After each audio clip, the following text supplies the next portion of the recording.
All right, everyone, get ready. Because today we're taking a deep dive into nuclear deterrence. It's one of those things you hope never leaves the realm of theory, but understanding it feels especially crucial these days. Oh, absolutely. It's one of those topics that, you hope stays theoretical, hmm but having a grasp of it is really essential in today's world. It really is, and lucky for us, you've provided an amazing resource to guide our deep dive, an excerpt from a 1991 Annual Review of Psychology article.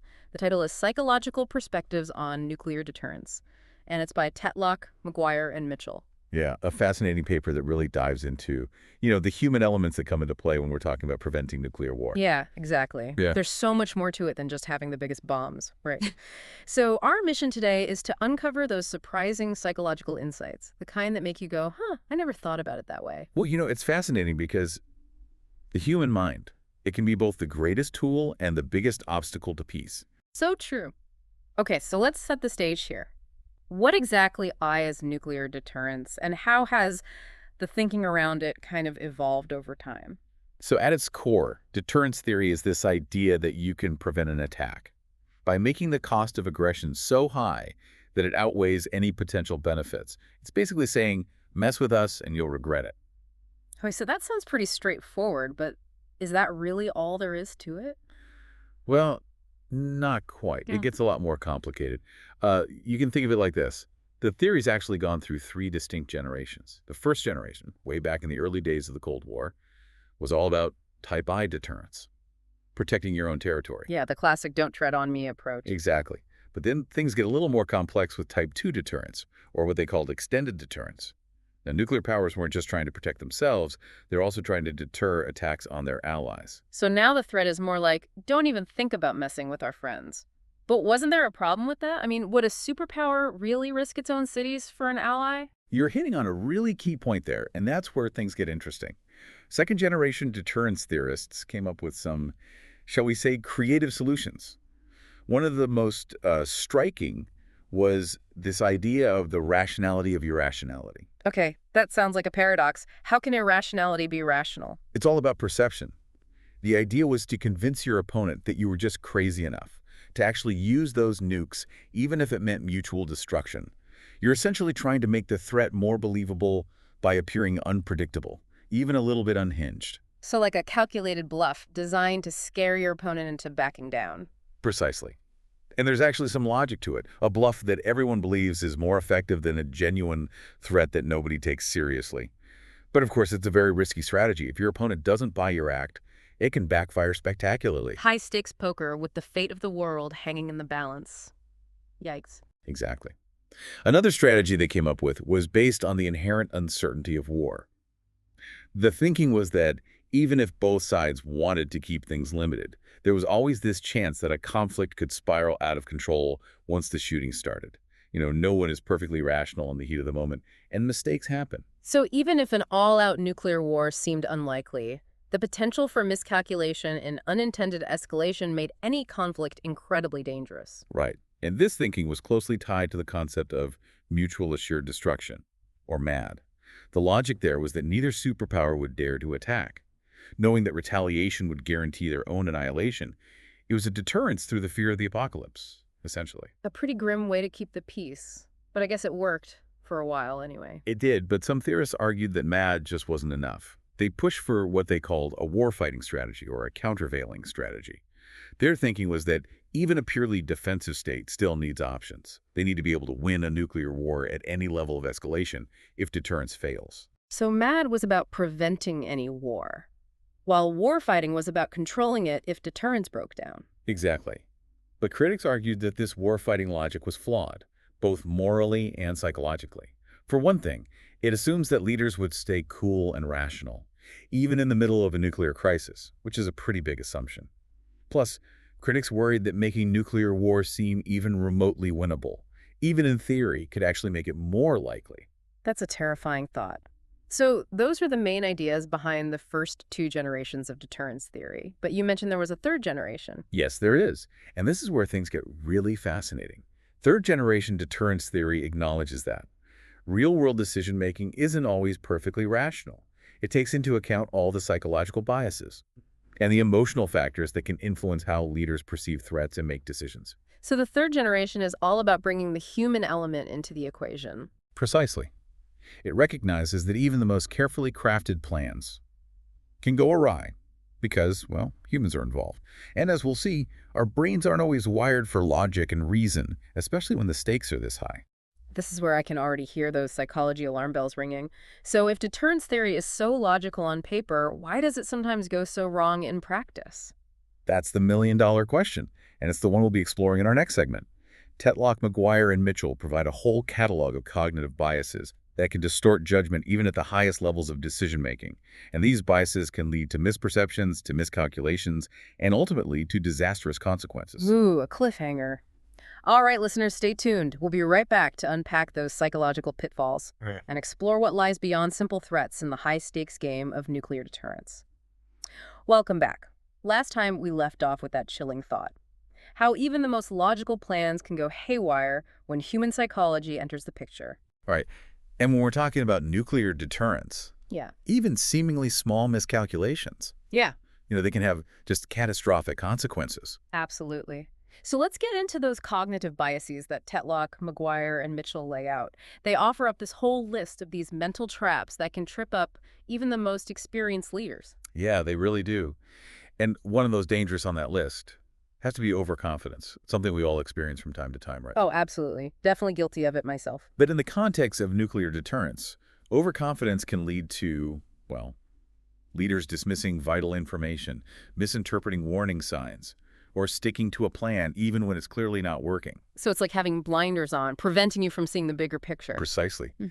And the paper gives some really stark examples. Think about Israel in the lead up to the Yom Kippur War. They were so confident in their military superiority that they completely ignored multiple warnings of an impending Egyptian and Syrian attack. Wow. And what about on the flip side? Can overconfidence also lead to seeing threats where none actually exist? Absolutely. The authors point to the Soviet Union in 1941.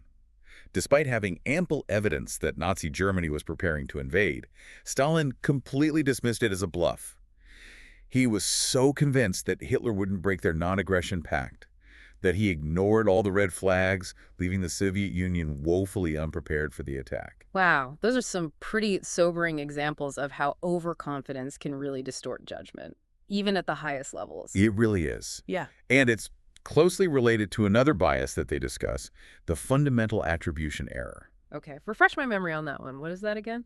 So it's the tendency to overemphasize personality-based explanations for other people's behavior, while underestimating the role of external circumstances. So we see someone do something, and we assume it's because of who they are, not because of the situation they're in. Right. So like if someone cuts me off in traffic, I assume they're just a jerk instead of considering that maybe they're having a really bad day or rushing to the hospital or something. Exactly. Now imagine applying that logic to international relations. A country might be building up its military for purely defensive reasons. Maybe their neighbors are doing the same and they just feel threatened. Perfectly rational from their perspective, right? Right. But another country might interpret those actions as inherently aggressive, as proof that that country is actually planning an attack. Ah, I see where this is going. It feeds into that classic security dilemma, where everyone feels threatened, so they build up their defenses, which just makes everyone else feel more threatened, Yeah. and then the cycle just continues. Exactly. And the fundamental attribution error really just throws fuel on that fire. It makes us jump to conclusions about hostile intentions, even when there might be perfectly reasonable explanations for a country's actions. It's like everyone's stuck in a hall of mirrors, misinterpreting each other's A reflections. perfect analogy. And it highlights how important it is to understand not just what countries are doing, but why they might be doing it. For sure. Okay, so we've got overconfidence and the fundamental attribution error. What other mental traps do Tetlock, McGuire, and Mitchell warn us about? Well, they talk about the power of metaphorical thinking, how we use metaphors to make sense of these really complex issues.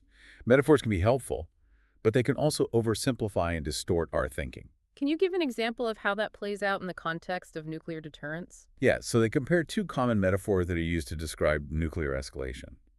The ladder of escalation versus the slippery slope. The ladder metaphor kind of implies a sense of control, like you can climb up or down at will. The slippery slope, on the other hand, suggests this kind of inevitability, like once you start sliding, there's no stopping. So someone who sees escalation as a ladder might be more likely to advocate for limited nuclear war, thinking they can actually control the outcome, while someone who sees a slippery slope would be much more cautious, emphasizing the need to avoid any conflict at all costs. Precisely. The metaphor you subscribe to basically shapes your entire perception of the problem, and therefore the solutions that you deem acceptable. Fascinating. So it's not just about the facts of the situation, it's also about how we frame those facts in our own minds. Exactly. And that brings us to another potential pitfall: analogical reasoning, or learning from history. Hold on, isn't learning from history a good thing?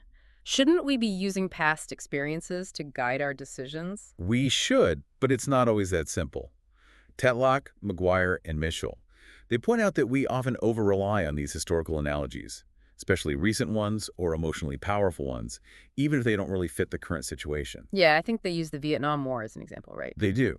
American policymakers saw Vietnam as a repeat of the Korean War, another communist insurgency in Asia, so they assumed the same strategies would work. But the two conflicts were actually very different, and that Korean War analogy led to a lot of misjudgments, and ultimately a disastrous outcome in Vietnam. So even when we're trying to learn from the past, we can fall into these traps of cherry-picking evidence or misapplying lessons. Right, and it's not just about choosing the wrong analogy either. Sometimes our preconceived notions actually determine the lessons we draw from history, even if those lessons completely contradict the facts. So two people could look at the same historical event and come away with totally different interpretations, just depending on their existing beliefs. Exactly. The authors give the example of how, even within the Soviet Union, there were these wildly different interpretations of the Vietnam War. Some saw it as proof that the U.S. was inherently aggressive, and that the Soviets needed to strengthen their defenses.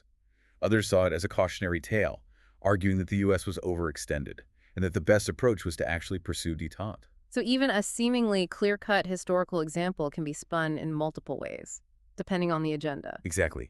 And it highlights how important it is to be aware of our own biases when we're trying to learn from the past.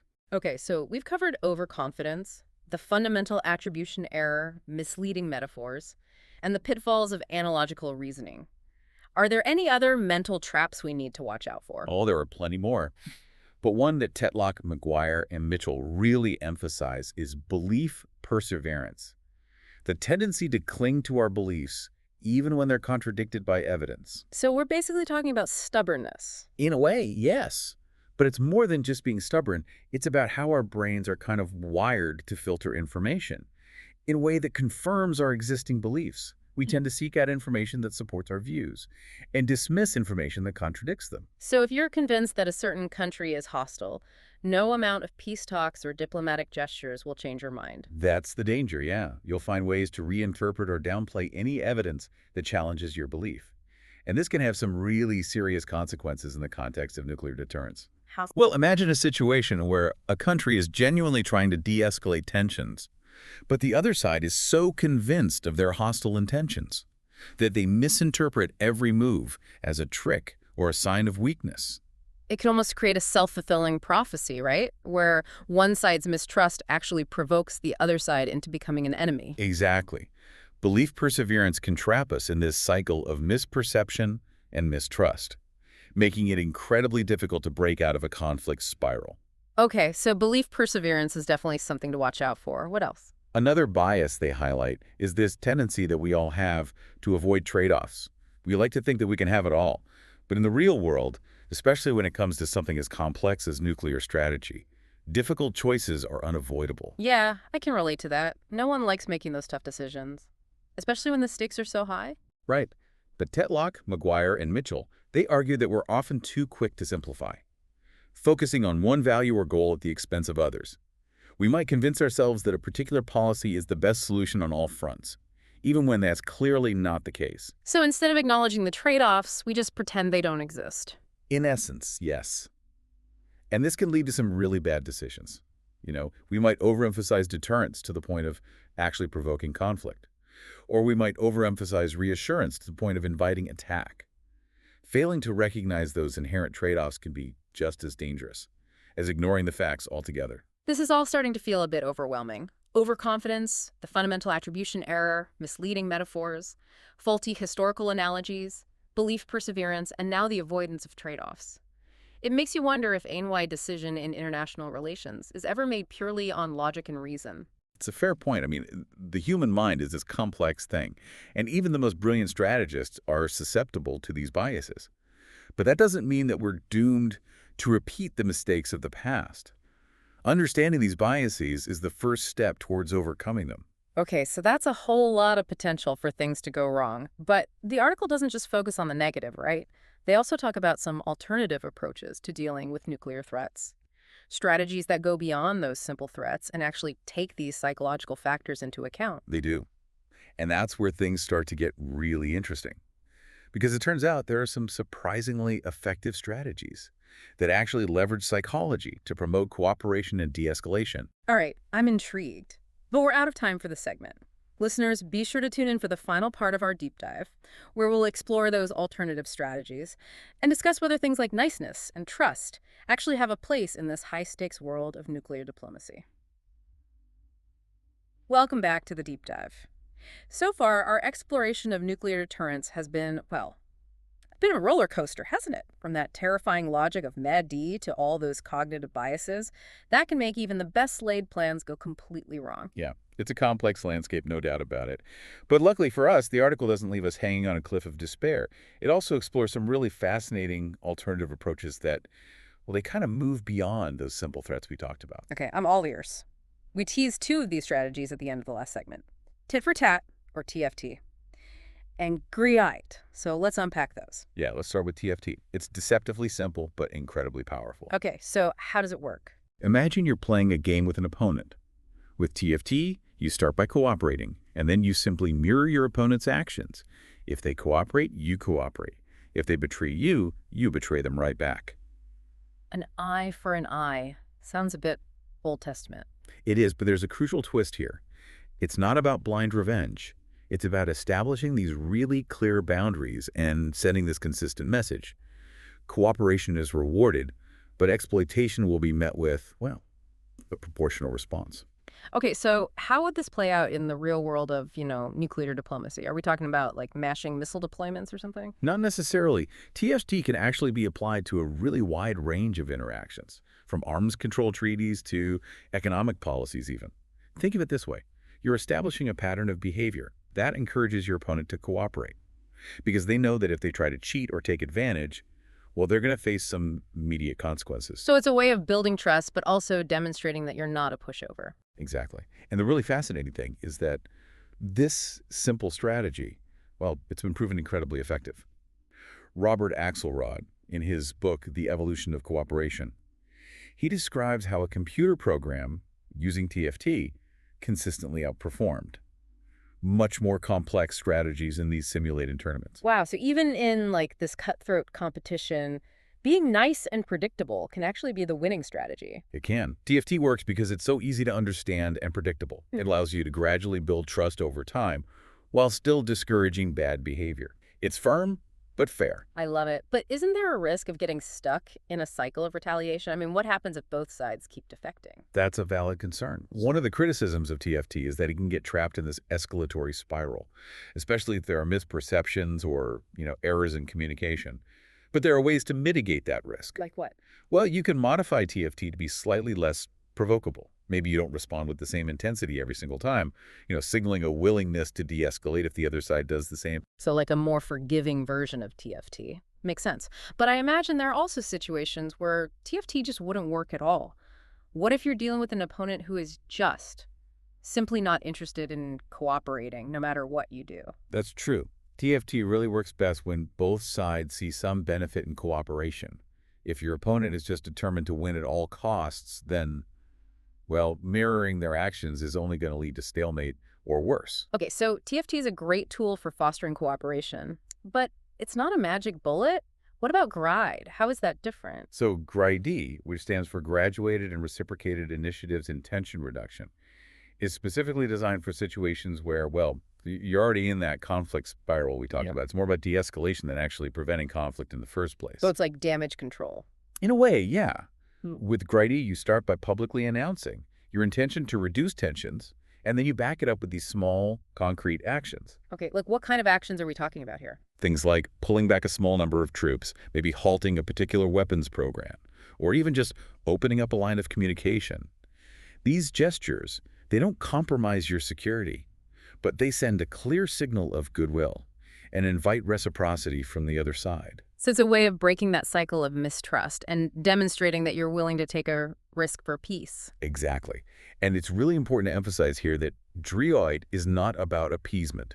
You're not giving up anything substantial, and you're making it very clear that any attempt to exploit your goodwill, well, it will be met with firmness. It's a delicate balance, isn't it? Showing strength and a willingness to cooperate all at the same time. Absolutely. And what's remarkable is that there's evidence that this approach can actually work. Tetlock, McGuire, and Mischel, they cite experimental studies showing that. Greed can lead to much more cooperative outcomes than just purely competitive strategies. And they even highlight real-world examples like Kennedy's actions in 1963 during the Berlin crisis and Gorbachev's response to American criticism of the Soviet nuclear testing moratorium, where this approach really helped to de-escalate these incredibly tense situations. I think they even quote Gorbachev directly, right? Challenging the Americans to match his propaganda of peace. Yes, it's a great example of how grit can really shift the dynamics of an interaction. Instead of getting bogged down in this, tit-for-tat exchange of accusations, Gorbachev reframed it as this competition to see who could be more peaceful. I love that. Okay, so we've got TFT, which is great for establishing a pattern of cooperation, and then grit, which can help to kind of pull us back from the brink of conflict. And the authors even suggest that combining those two might actually be the most effective approach. They do. The idea is that you start with TFT to establish those clear boundaries and demonstrate your resolve. And then once you've laid that groundwork, you can transition to GRIAT to de-escalate tensions and build more lasting trust. So it's this two-pronged approach that uses psychology to promote cooperation and ultimately make the world a safer place. Exactly. And it highlights this really important point. Preventing nuclear war isn't just about military hardware or these complex strategic calculations. It's also about understanding that human element, recognizing our own biases and finding ways to build trust even with our adversaries. This whole conversation has been a real eye-opener, I have to say. I feel like I've learned so much, not only about, the complexities of nuclear deterrence, but also about how our own minds can really influence the course of history. It's fascinating, isn't it? It really is. And on that note, I think it's time to wrap up this deep dive. Listeners, I hope you found this exploration as fascinating and thought-provoking as I have. It's been my pleasure. Until next time, keep asking those tough questions, stay curious, and keep diving deep into those topics that matter most